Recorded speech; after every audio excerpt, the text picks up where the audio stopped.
Hello, everyone, and welcome to another episode of The Powerful Man Show. I am your host, Doug Holt, with my co-host, the man, the myth, the legend, Coach Mark Smith. Mark, great to have you here, brother. How you doing? Yeah, I'm doing really well. I used to work with some guys in Cape Town, and they used to say to me, they'd say my name, Mark, and then they'd say, the man who knew too much. And I just thought it was something they made up. And then the other day I was looking on Turner Classic Movies, and then I saw The Man Who Knew Too Much is actually a movie title. So you're like, wait a minute. Now I know what they were saying. Yeah. Well, Mark, I'm excited. We've been talking about this for a little while. And the importance of, having a clearing conversation. And you know as well as I do, one, how important these are to have, but also so few people know what these even are. And so I want to dive into that with you if I can today. And maybe we just start off with, well, what the heck is a clearing conversation? Yeah, and I really get what you're saying. I guess having been in the people development world since the age of 26, I have been having clearing conversations since that age. So I forget that people haven't kind of considered what that would be. So a clearing conversation is exactly what it says it is. It's about leveling the playing fields. It's about getting on the same page and taking out of unspoken thoughts, feelings, and maybe a vibe, you might call it, the elephant in the room, taking it out of the shadows and bringing it forward and putting it on the table so that everybody can see what is at play. Yeah, I love that. I think, you and I have talked about this before, and certainly on the podcast.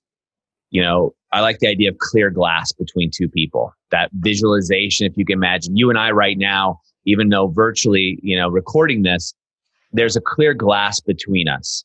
And, over time, things that are unsaid, stories that we create. And I'm a great storyteller, right? And it comes to about other people. But stories we create, that puts a little bit of dirt or mud on that glass between us. And, it's a few specks, right? And then eventually that gets clouded. And so to me, a clearing conversation is almost like getting a towel with some Windex or cleaner and then cleaning off that mud and that dirt. I love that analogy. Really, really great. It's something which, as you say, it starts off with a few specks and then it's a few mud spatters and it gets bigger and bigger. And eventually seeing through the glass becomes a problem. And that's, I think, where people miss each other in relationships. So to use your analogy, if we were to get the Windex out regularly and clear the glass, then we'd be able to see each other more clearly. We'd be able to also read each other's body language more clearly because we're not affected by the having to hide and dodge all of the bits of mud and muckiness which is between us, right? Oh, absolutely. And guys, in a little bit, we're going to go in exactly to how to have a clearing conversation. So don't worry about that. But for now, at least for me, Mark, what I used to do early on as a young man in my relationships is I go, okay, I didn't call it a clearing conversation at the time, but I got to clean this up a little bit. And I would go back and try to wipe away the glass metaphorically, but it would just smudge it, right? It wouldn't go over well. It would make things worse. My intent was to connect with the other person, but we would just battle and hit each other hard, whether it be my dad, my mom, my girlfriends, whatever it may be. It seemed to me like I was just smearing the mud on the glass. And then, as you said, it puts distance between us. We're butting our heads against this. We're trying to connect so hard, yet it feels like even though we're so close, we're miles apart. Yeah. The interesting thing for me here is that you had the courage to go there. A lot of people realize there's something I need to talk about. Okay, let me speak about men because I can speak from a male's perspective. And when I was younger, and even sometimes to this day, if there's a really contentious issue or something, there's fear in the way of, I need to confront this, not that this is a real thing. I was going to say, my wife's spending too much money or having a conversation about something like that. Actually, it's the other way around. It's where I've spent money on buying a motorcycle, and now I need to tell her. The thing is, in South Africa, they call it fessing up, or I suppose in America as well. You're confessing. So there's a bit of fear and a bit of anxiety around that in the first place. So firstly, a lot of people avoid it. Secondly, to your point, once we get into the fray, because we don't use a framework or a particular methodology, it's hit and miss, and it kind of often misses, and we end up smudging the glass. So I hear you. Yeah, well, man, I've definitely smeared the glass quite a bit in my past here. Luckily, I've cleared it up, and we'll talk about the framework in a little bit. But when we talk about, okay, what is a clearing conversation? But what are some other reasons that a guy listening to this right now, he's running on the treadmill, he's out in the trails, he's driving to work. What are some other reasons he might want to consider having a clearing conversation? And on top of that, Mark, who should he have a clearing conversation with? Okay. I love it when there are two questions, because that just has me trying to fire all my neurons at the same time. Thanks, Doug. You're welcome. Try to keep you on your toes, man. So the reason would, for me, be a selfish one. So if you think about it, Arthur often speaks about it, your cognitive load. We have open loops. So the one thing is to close those loops so we don't have to keep on thinking about, I've still got to have that conversation, or I've still got to clear that up with that person. So it's for me. And I think I said in the previous conversation we had, my relationship with you has got nothing to do with you. So it's actually got nothing to do with the other person. It's how I feel and how clear is my side of the relationship, because I can't control the other side. And I suppose the other why is that if we are going to build trust and we're going to potentially get into a business relationship or an intimate relationship, over time, the stakes get bigger. So it's really important, especially early on in the relationship, to keep it clear, because otherwise you end up with a dodgy foundation, and then everything can fall about your ears, which is often what happens because we haven't cleared things up. We get to 8 years into a relationship, and then something happens, or somebody gets found out, or there's a breakdown for whatever reason. And all of that mud on the glass is murking the vision so much that nobody can see their way through to a good relationship. To your second question is who. I'd say the most important people in your life first. Yeah. And those are the toughest people to have those clearing conversations with.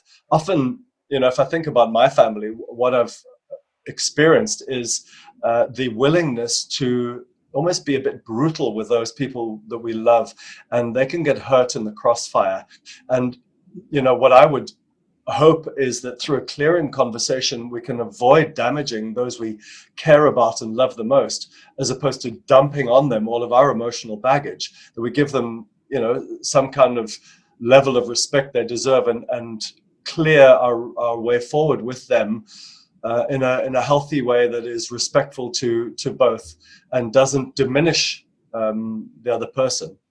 So and then the people at work and friends and people around us, obviously that would be important as well. And potentially after we've gone through the framework, Doug, I would recommend that somebody start with a relationship where there may be something to clear, but it's not a really vital number one situation, as in life and death. Something smaller to build that muscle before getting to those bigger issues, because it is really important to clear those situations up and those relationships. That's such a good point. This is kind of like, I can imagine some guys out here going, okay, clearing conversation, I'm going to have one. And it's almost like going from couch to marathon. But really, you're gonna get your training wheels on. Get those off first, and starting with something a bit easier, maybe a good friend or somebody like that. That maybe there's just something out there that you just want to get off your chest. Maybe they borrowed a tool and just didn't bring it back, or something simple like that. That's easy to clear up and have that conversation. So you can use the methodology and framework we're about to dive into until it becomes maybe not second nature, but closer to. Yeah. So interesting. You use that example of the tools. I have a scar on my lip here from getting punched by a guy whose tools another guy had borrowed. He'd spilt paint on them. I helped him clean them up. And then the guy who'd lent them to him just got so irate. And when I was trying to explain that I had nothing to do with it and I was trying to help, he didn't want to listen. He didn't have a clearing conversation with me. He had a clearing right fist. Oh, wow. So guys, if you got some tools, go look after them. Yes. don't lend them to anybody. Yeah. Well, another thing I think before we get into this framework that I think is really interesting, obviously the listeners really know Tim very well. You know, Tim is one of those people that runs to clearing conversations, right? And what I mean by that is whenever there needs to be one, he jumps on it and he looks forward to it. And it's almost like working out, right? You first start working out, you're getting back in shape. You are just so sore. It's painful. You're bedridden. You don't want to do it ever again. And then you get to the point where the endorphins are kicking in. You've been exercising for 3 months. Now you're looking for that little soreness because you know the good is coming after that intense workout. It's going to feel so good. And when I've talked to Tim about it, Mark, he just says, man, I just know how good it's going to feel after that conversation. It's going to be awkward during it, perhaps, maybe not. But then I know at the end of that conversation, my girlfriend, my parents, you, whoever, we're going to be closer. And so I keep that in mind when I'm going into these clearing conversations so I can make sure that I actually have that mind. So it keeps me in flow. Yeah, I hear you, and I respect that. I respect that hugely. It's something that I look forward to as well, and I look forward to receiving. And my close friends and I, we clear with each other on a regular basis. And in fact, in my family, when I got together with my now wife and her daughter, who's 28 and just announced that she's going to have a baby. So, from the age of 8 years old, she's now going to be a mom. We had clearing conversations every dinner time to figure out, had anything got in the way today? Didn't even have to do necessarily with us. It could be that something she needed to clear up with a friend, and she would express it and unburden herself with us.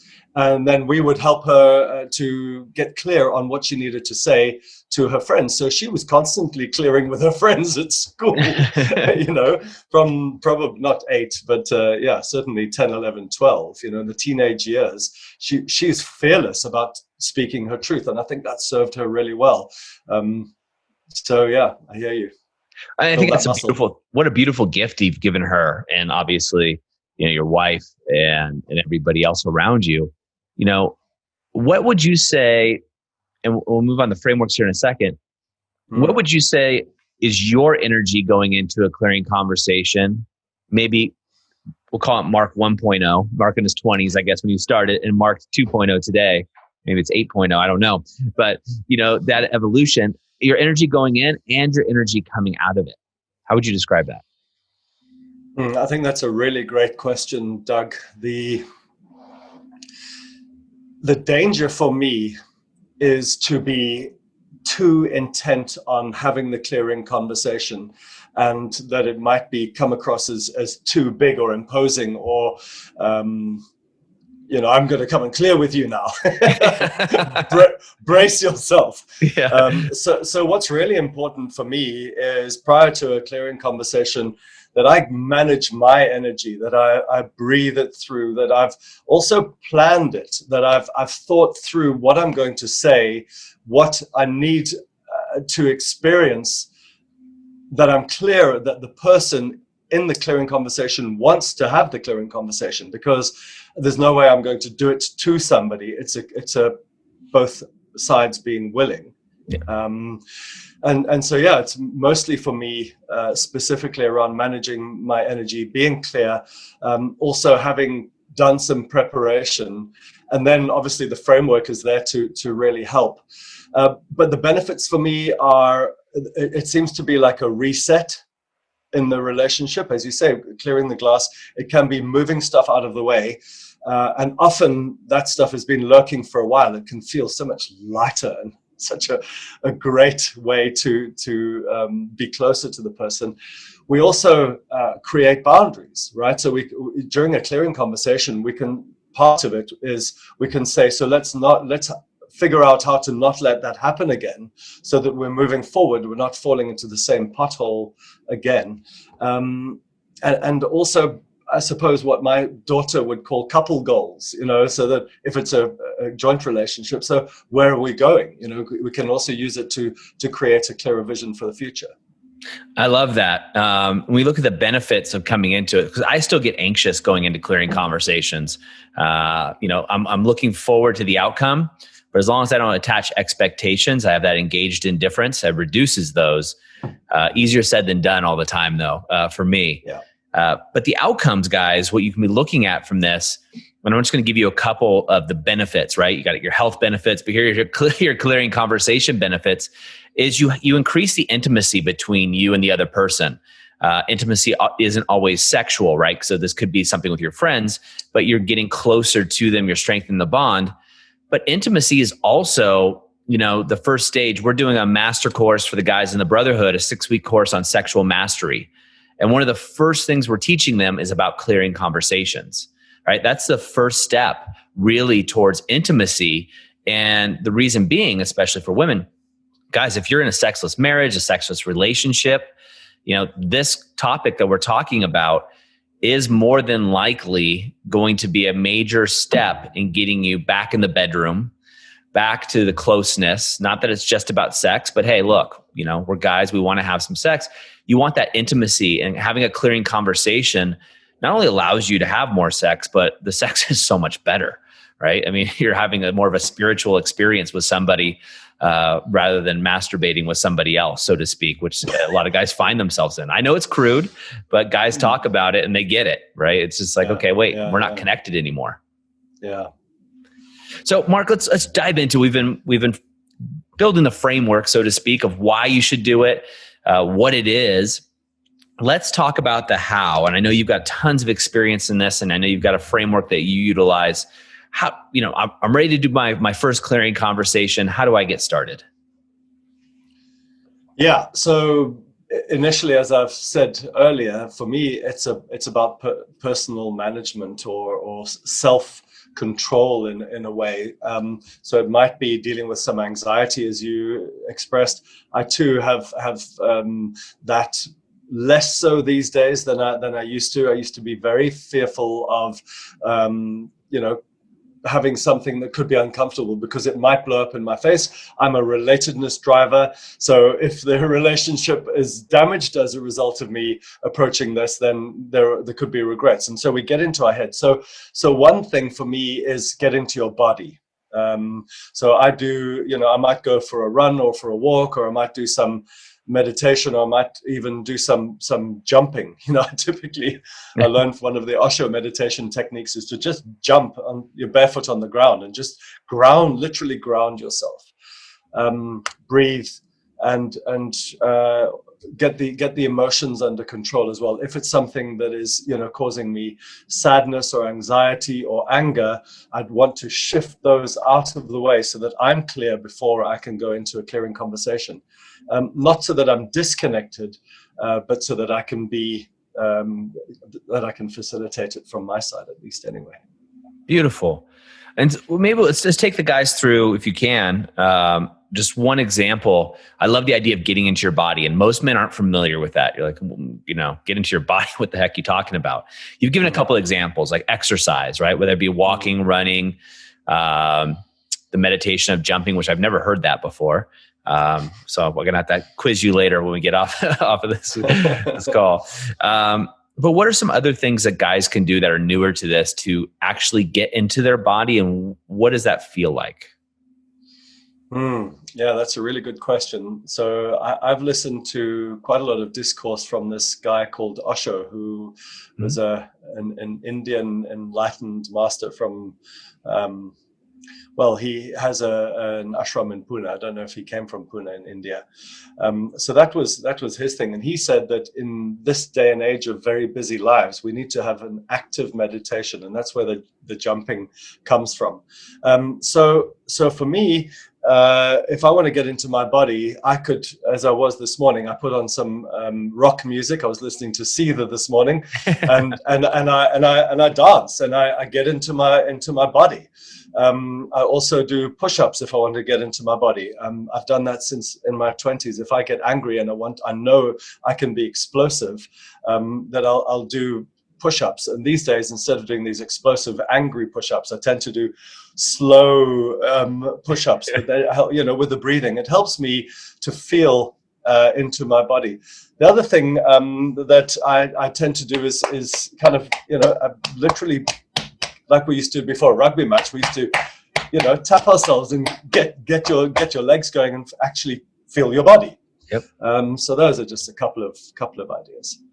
Well, which is a great example because you talk about sport, right? And me playing soccer or football, as it's called everywhere else in the world, you're constantly hitting yourself, or you're getting ready, you're getting pumped up, you're getting that blood flow. But it's also, to me, it's, as I've gotten older, it's paying attention to what's going on in your body, right? Like most people, if you're listening to this, how do your feet feel? How do your feet feel in your socks if you're wearing them on the ground? And what's going on is, it's another way. I'm like you. I'm more of the guy that jumps on the floor. I'm going to go do push-ups before I have a conversation with my wife if I'm upset, or anybody else that goes through it, just to get the aggression kind of get it out and let energy flow through. So there's a lot of ways you can do it. And it's really just prepping for it. And, if you've done sport, like you're talking about rugby, that's a good way of just getting yourself centered, because that actually really gets you present in the moment, doesn't it? Mm.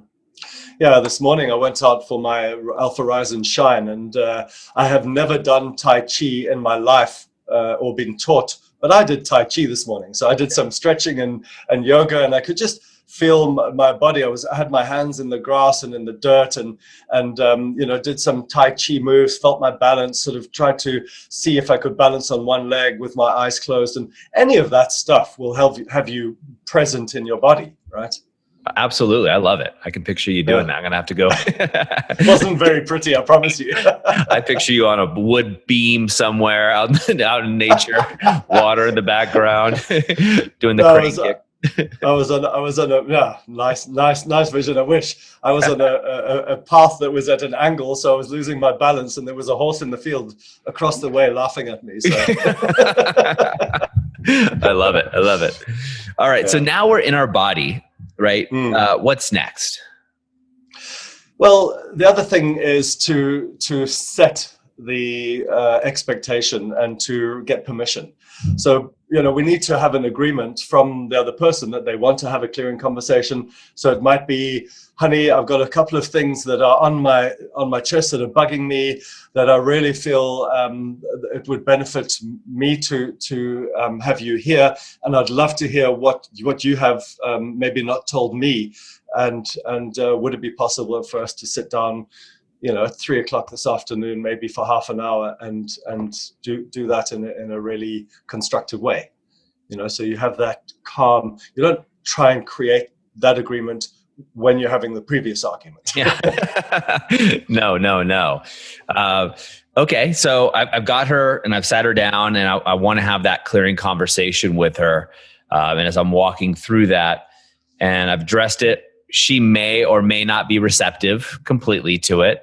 But if we're going back to the previous thing, if you're in your energy and you're in that calm state and you're centered, people seem to be much more receptive, right? Their guard goes down a little bit, which is kind of interesting. So the key. Sorry, just to jump in on that. The key as well. I really love that connected energy is the first one, that you're both at a similar sort of level. The other one is to use questions, not. I want to have a clearing conversation, and I want you to be there at 3:00. It's asking permission. So it's asking questions. Would you be available? Is there something that you can see value in? It would certainly be important for me. So to start with asking questions. I love that. What I've done in the past, Mark, is I'll pre-frame it a little bit. And come back, and I might say something like, and you can tell me if I'm doing this wrong, but I might come into the situation and say, babe, first I want to let you know how much I love you, and how much. And so I'll come in with a compliment, a sincere compliment to frame it. And I do that with my wife to take away any fears that may be happening. Maybe we've been in an argument or something, right? And maybe I know that her fear is that I'll leave or whatever it is. So I'll come into that conversation trying to guess the fear of the person and letting them know I'm coming at this. First, I want to lay the framework or the groundwork for myself that I love you. And I want us to be closer. Would you be open to having a conversation about or something along those lines? And if it's not now, and maybe I'm jumping ahead of the framework, and again, but it has been no. It has been the answer I've gotten. And I go, then what I'll do, guys, is I'll ask, well, when can we have this conversation? So it's not an open loop. It's like, okay, we're having it tonight. We're having it tomorrow. We're having it at this time. Because if it's a clearing conversation, it's an important conversation is the way I'm looking at it. And if I haven't framed it right, I may go back to the drawing board and try it again and go, okay, maybe my emotions have gotten the best of me. And so I might try it that way. Am I doing okay with that? I love the fact that you check in with me. Well, the only way of knowing whether you're doing okay is, has it worked for you, Doug? Yes. It works really well for me. Okay. Well, then that's your answer, right? I got to ask the master sometimes, right? Coming through there. So I don't consider myself a master. This is just something that I was taught in my 20s by a phenomenal mentor of mine called Wendy Seafor, who's passed away now. And we had many clearing conversations in groups. And so, this is in honor of her. She taught me this. And certainly, I wouldn't go up to my soccer buddies and say, hey man, I love you, but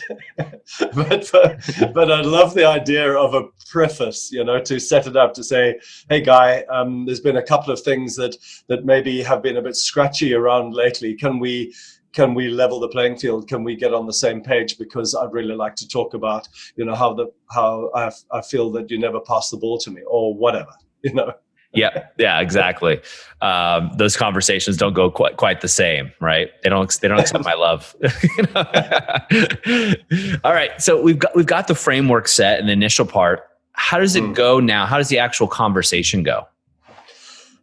Well, okay, so we're sitting down then I have in my kitchen, I have this old stressed blue wooden table that I can imagine as we're sitting here. I can imagine myself and my wife sitting at that kitchen table. It's always great for me to have a conversation where you normally meet. The other concept is that it may be too fraught with history. So you may want to have that clearing conversation in a neutral place. So consider the environment that you want to have the conversation in, that it's going to be away from other ears. You don't want the mother-in-law hearing and then interfering, that kind of thing.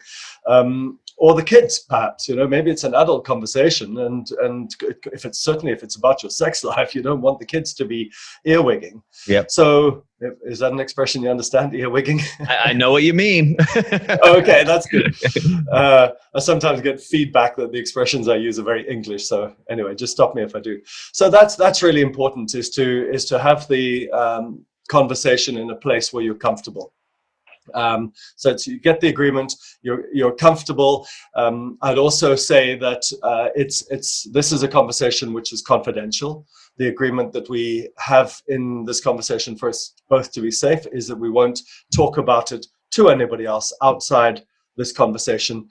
And if you want to bring something that was discussed in this conversation with me afterwards, then I'd like you to check in with me if that's okay. Because for me, it should be a kind of a circle of complete conversation. And when we leave it, we should be clear, and yet there may be some residue. So it's just to manage those expectations, that if we do need to do a part two, that you just check in with me if it's okay to carry on, or to, because I may want to reset it up as a proper conversation rather than on the fly. I don't want to be ambushed.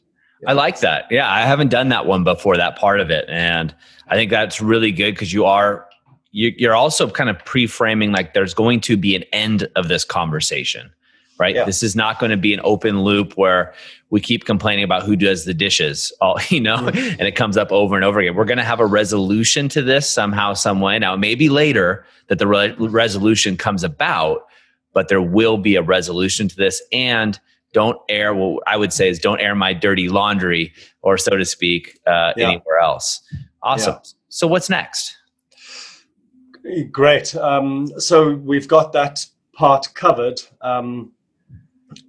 In the actual conversation, it's very structured. So we won't be interrupting each other. We'll each have a turn. So it's really important to tell the other person, especially a lady, or especially if there is stuff that could be contentious between you, that we'll each take turns. It'll be like a tennis match. Not that we're answering each other. So I'm clearing my stuff and you're clearing your stuff, and we don't interrupt each other.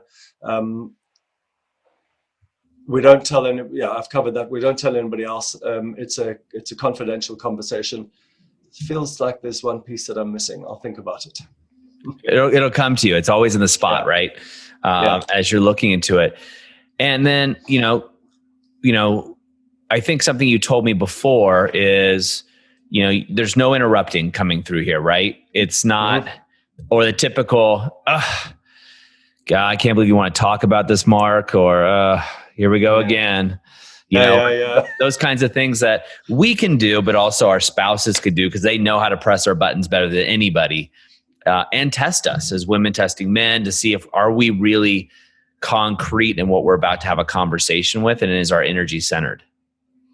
Yeah, and I think that's really important. So in my previous life, I had a short marriage, and there was lots of conflict, and it was a very difficult time in my life. And we had many clearing conversations, or I attempted many clearing conversations, and typically there would be sabotage, and she would do exactly that. She would make the agreement up front, and then she would interrupt me, or she would scream at me, or she would roll her eyes. So that just destroys it. And so I think they're also, thinking about it now, there also needs to be a kind of a timeout. Okay, if it's not working, or if it gets too heated, what is our exit strategy? What do we do because it clearly cannot happen in those circumstances. So maybe we do need to have a break and then come back to it, and some kind of agreement up front as to what that, do we just do this time out, and do we agree 15 minutes? Do we agree 24 hours? What's the agreement? I love that. Something I'll add into that, if I may, is when you're thinking about this, guys, coming into it, let's just say you're having a conversation with your wife. It's your first time doing a clearing conversation. Maybe it's your 100th time. And she rolls her eyes, right? She does that, that nonverbal cue, or she just says something else. What I would do in that situation, is I would stop and say, look, I notice you're rolling your eyes. I'm not available for that level of conversation. If you need to step away, that's fine. But I'm very calm and very assured, because as you talked about earlier, Mark, I'm centered with my energy. And I'm very adamant that that's not acceptable to me. It's not, I don't waver like, oh, please don't do that, or what have you. I'm very clear, like, I'm not available for that level of conversation. If you need to have this conversation on another time, another day, or another way, great, we can do that. If we need to step, but this isn't going to happen here, right? Is there something else you would advise to add on to that? Or was that something that you would also throw into your clearing conversations? I love that, Doug. I'm not available for that level of conversation is a very neutral way of putting it. The other thing for me would also be to, as you said, it could be a test. So it could be a case of, I know that's coming. I know that, this is new for her. She may be uncomfortable. Can I just absorb that? Can I be not in effect of her attempt to push my button? Can I stand my ground and just be breathing? It's okay. I noticed that. Don't say anything about it. Carry on and see if she lets it go, if it was just a test. Yeah. And you got to remember, Mark, I already know you've shared with me, you're married to an enlightened woman. So, she's probably game to have these clearing conversations. My wife certainly is, but I know a lot of the men, most of the men listening to this, we haven't been taught this as kids or as adults. coming into it. And here we are, 40s, 50s, 30s, 60s, whatever it may be. And now we have two souls coming together to dance in this framework. And men, this is where you get to lead the dance, right? You get to lead the dance of the framework that Mark is going to break down here and showcase that, hey, I've got this. I will lead you. If you don't want to dance, that's fine. You can go sit down, and I can either dance by myself or we can come back dance another time.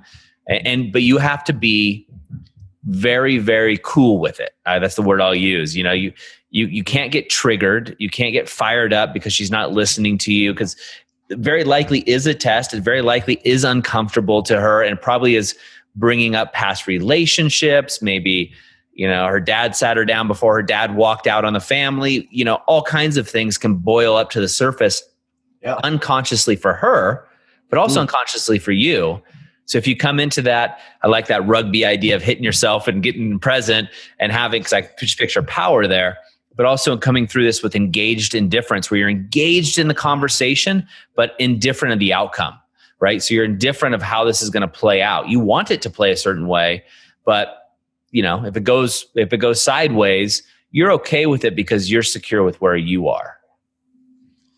Yeah, it just goes back to her relationship with you has got nothing to do with you. As you say, Doug, she could be triggered from a childhood memory. And again, it's something that she's just dealing with badly. And it's got nothing to do with you. So why let it change what is a really good idea in terms of clearing up the glass? So, potentially if it's just a minor eye rolling or a sigh or a here we go again kind of thing, it could be a case of reset. The other thing is to recreate the agreement. Sweetheart, we agreed that we would sit down and you gave me permission to have this conversation, and it's really important to me. So can we start again? Because it's something that I would really like to just have your buy-in to before we begin. And I'd love your 100% commitment that we're going to be able to have this conversation. And as you said so beautifully earlier on, Doug, that there's a resolution, there's a benefit to having this. We're going to walk away having learned something about ourselves, about each other, and have a clearer path through in our relationship, whichever way that goes. Yeah, I think that's so important. I mean, we're getting into the weeds, but I love how detailed you bring this. And guys, we are going to get a little bit more deeper into the framework, but I think these things are so interesting. You use like the sigh, right? When you can see this happen when someone takes a sigh, it's a unconscious response. And I think I think it's the Hindu religion that talks about the 5 hindrances, right? Where the ego can take over, right? And the ego can come in there and try to protect the listener, which would be your wife or your friends even. And they may sigh, right? They may all of a sudden, because one of the 5 hindrances is being tired, right? You can see that when you're in difficult conversations, guys. How often do you get distracted, bored, tired? I mean, you can go down all the 5 hindrances really quickly. And as soon as the conversation's over, all of a sudden you're like, wait a minute, I have tons of energy. What's going on here? Just recognize that the ego is at play, if not only for us, but also possibly for your wife, unconsciously. She's not doing this just to be a witch, right? She's not doing this to be mean to you, but she may unconsciously sigh, and that's just her ego protecting her and trying to take her out of the possible pain that she's worried she's going to encounter. So fantastic that you mentioned the 5 hindrances. I was watching a Shaolin monk do a TED talk this morning, and it was on the 5 hindrances. So that was just so apt. I've seen that. I've seen that talk. It's a great one. Yeah. I love that. Dr. Hart, who's someone I follow as well, he says there's a 6th hindrance. But anyway, we're digressing. We'll get into that another time. But Mark, so just to go back to the sigh, may I just quickly interject on that? My wife has caught me doing that. And, typically it'll be, I've been doing some woodwork. I've been repairing and fixing up a cottage on our property. And then she'll come in to talk to me about something else. And I'll sigh in a way of changing gears because I'm letting go of the woodwork and the calculations in my brain and trying to figure out why the hell that won't fit. And then change gears to her. And she's taken it as like, you don't want me here. And I've said to her, please just know that it's me changing gears. So it's also something that I'm very aware of. Yeah. Well, I mean, again, conscious relationships. I think a lot of men want to strive to having one, right? And your partner does too, guys. A lot of the women that you're with, there's a reason that so many of these books on relationships are geared towards women, because women are really desiring this level of conversation. And it can be scary, right? Both for the woman and for the man. But I think at times for us guys, it's even scarier because society has taught us so many times that you can be hurt and don't show your feelings and all this other BS that we go through. Yeah. But let's just jump deeper into this framework, because I'm excited, because I know you laid a little bit of this out previously for me, and it was so eloquent. Give me an example of like what one person would say or another as we go through this framework. Okay. There's two ways we can do this, Doug. One way is I can share the framework and how it works, high level, and then we can give examples, at each stage. Or alternatively, you and I can have a kind of a mock clearing conversation. Which would work for you. Yeah, start with the first framework. And now I'm scared because you're going to have a clearing conversation with me.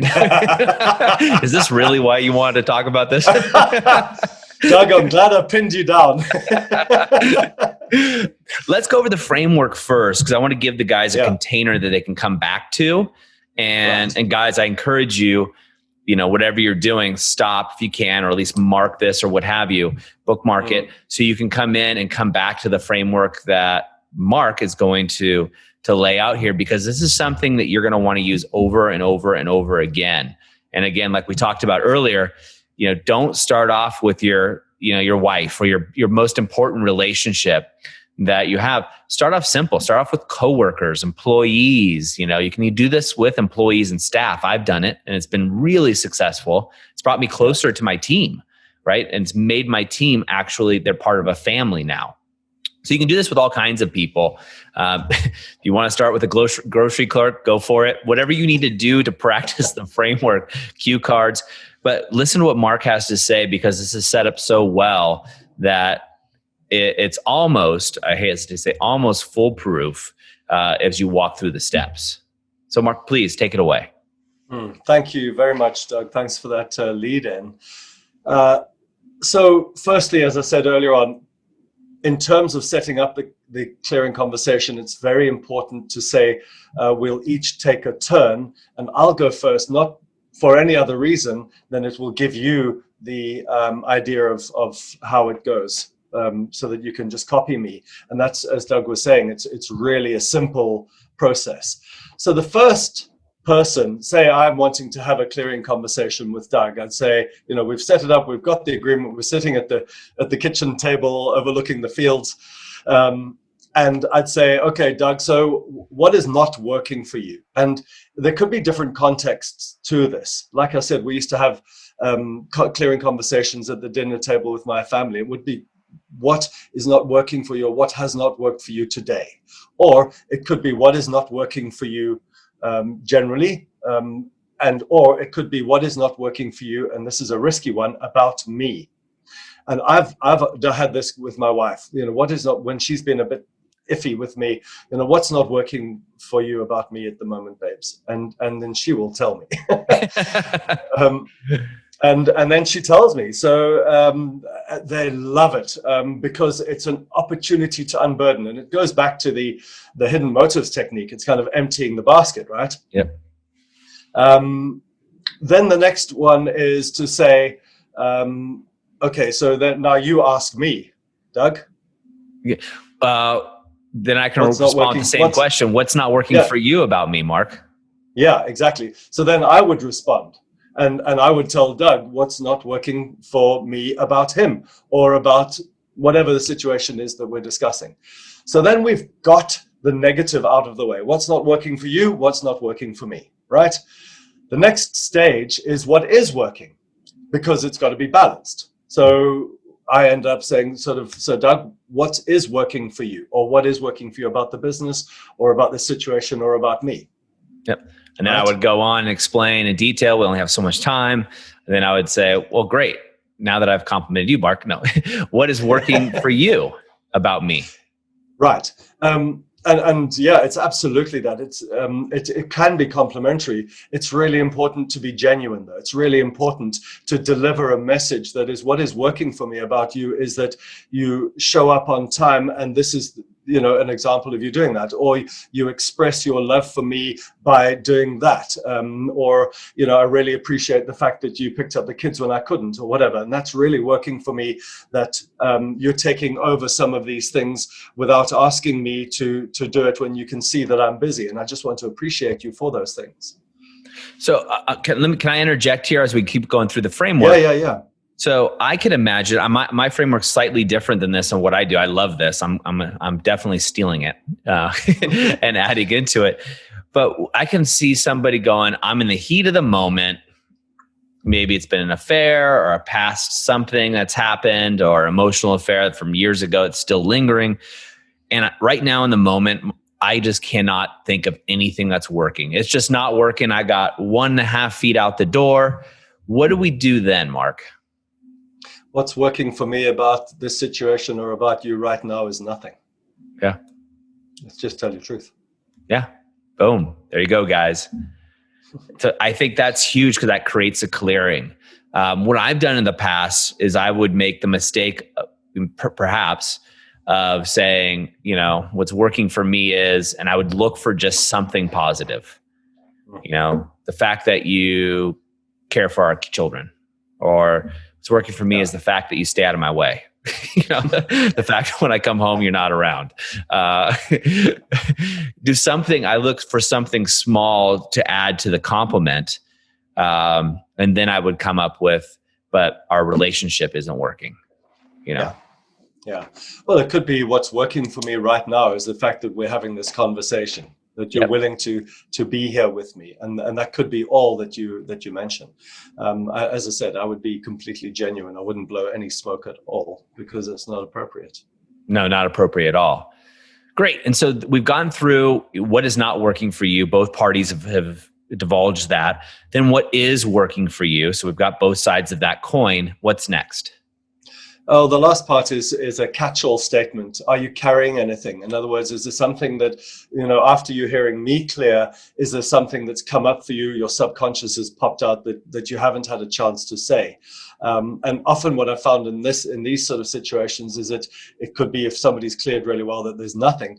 And it has been in a situation, I've been in situations where are you carrying anything has brought forth the real nugget. It's brought forth, you know, I'm carrying the fact that I'm really sad that our relationship we seem to be distant, and I'd love to do something about it. And then that just, you know, opens the floodgates for a different type of conversation as to where we go from here. And it was necessary to open the floodgates by having that open, honest clearing.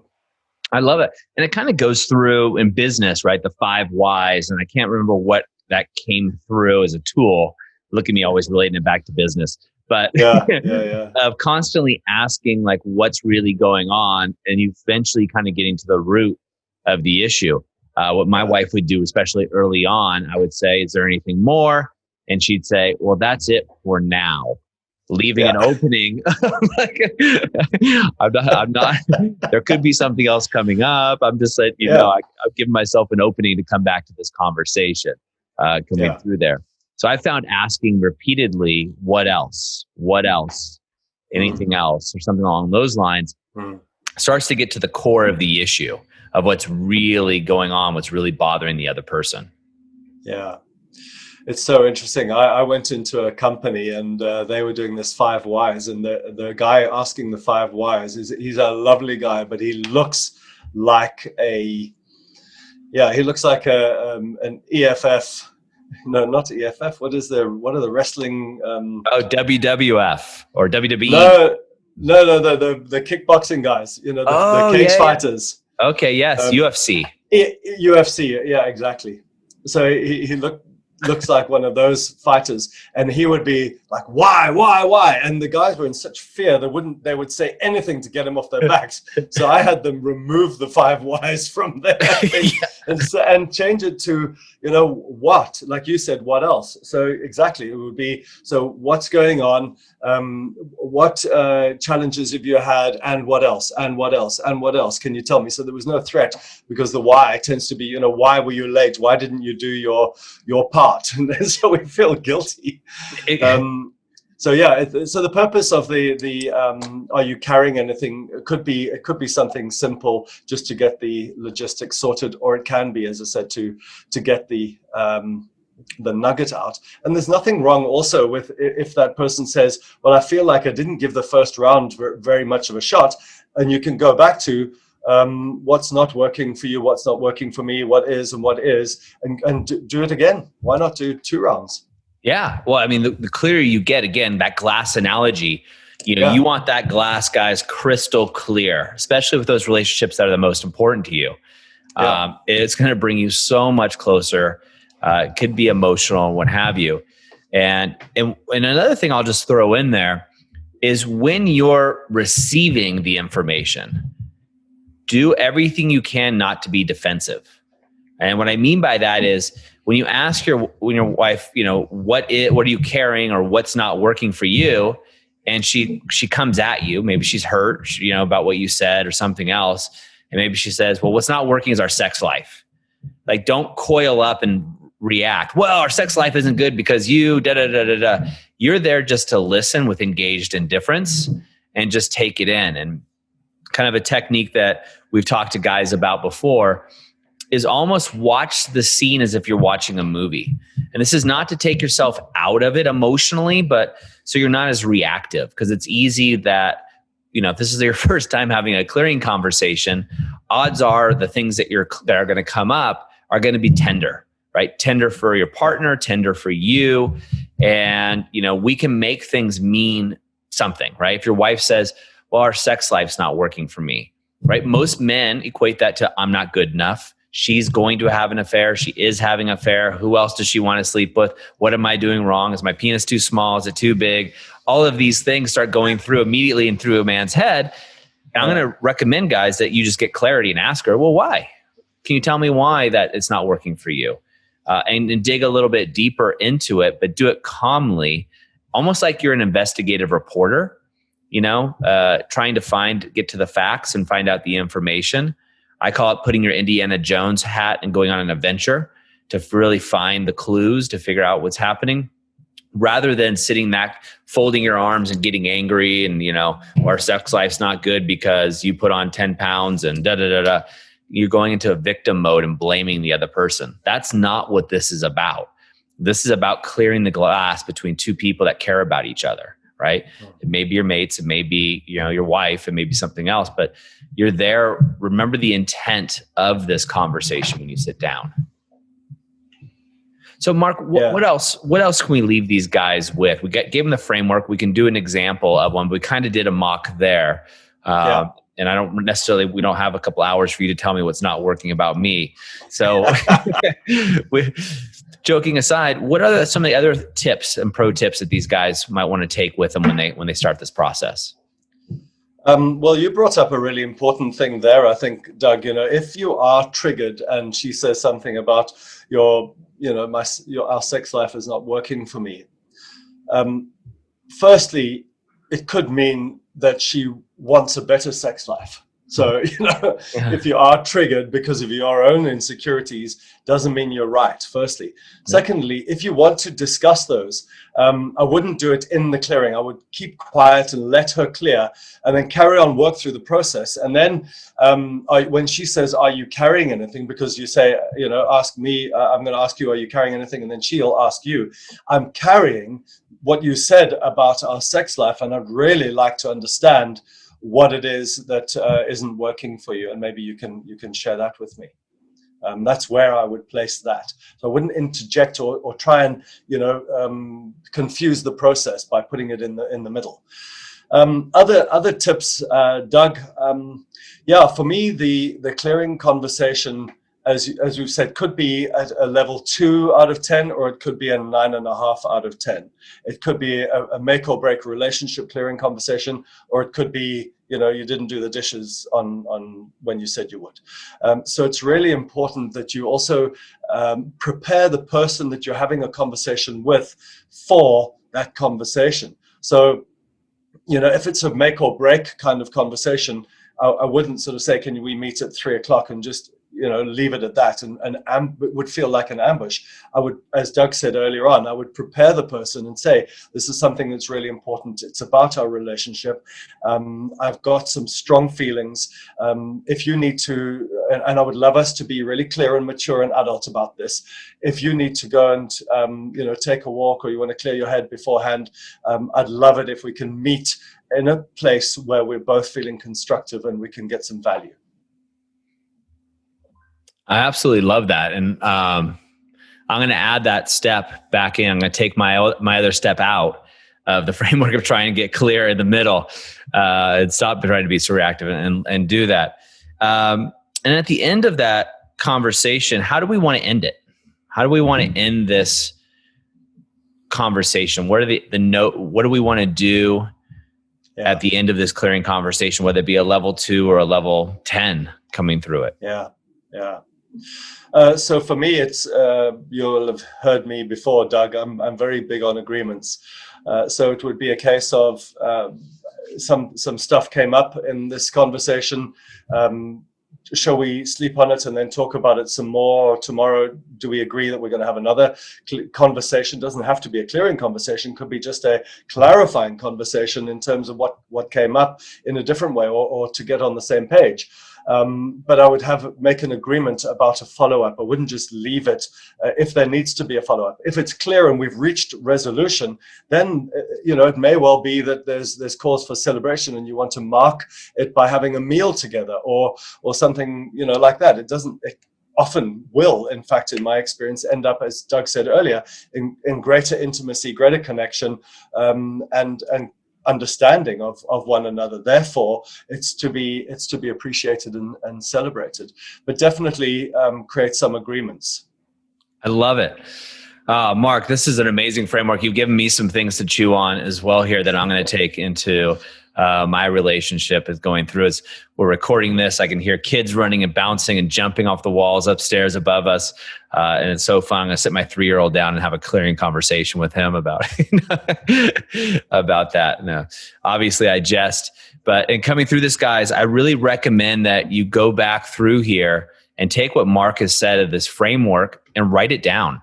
Put it on a index card or a cue card as you're looking through this, and really get this honed in and practice, right? The framework works. It's like a recipe, I would say, Mark, isn't it? It's like if you're baking a cake, you don't just, listen to the recipe and then go out there and try to do a master type thing going through there and seeing that and going through. So it's really a matter of getting it all together. Until you become a master chef, you're always going back to the recipe book, right? You're always going back to the cookbook, writing the recipe down. Once you've mastered, and I do mean mastered the recipe as it is, then you can start modifying and playing with it to find something that works for you. But that's after you've mastered it. Yeah, so it's very simple. It's create the agreement, set up the conversation. What works for you? What works for me? What doesn't work for you? What doesn't work for me? Are you carrying anything? If you can just remember those 4 ingredients. Love it. And guys, we'll put those down in the Facebook group. If you go over there, it's the Powerful Man Free group. Mark's in there as well. So you'll see him every once in a while chiming in, as well as myself, Tim, and the other coaches. Mark, I want to thank you so much for being here, man. I've learned a lot and I've taken a lot out of this, and it's always fun having a conversation with you. So thank you. Thank you so much for the opportunity, Doug. It's always great to catch up. And like I said earlier, I'm so looking forward to, and I keep saying it, coming and riding trails in Oregon with you on my mountain bike. I look forward to it, my friend. All right. Gentlemen, that's another episode of The Powerful Man Show. As always, go over to thepowerfulman.com/bonus, where you can get a free training for yourself. Put these things into action, guys. Really easy to listen to podcast. watch a YouTube video or what have you, get inspired, get a piece of advice and not take action. Don't be that guy. Be the 1% who takes decisive action each and every time so you can progress on your journey. Gentlemen, thanks for being with us, and we'll see you next time on The Powerful Man Show.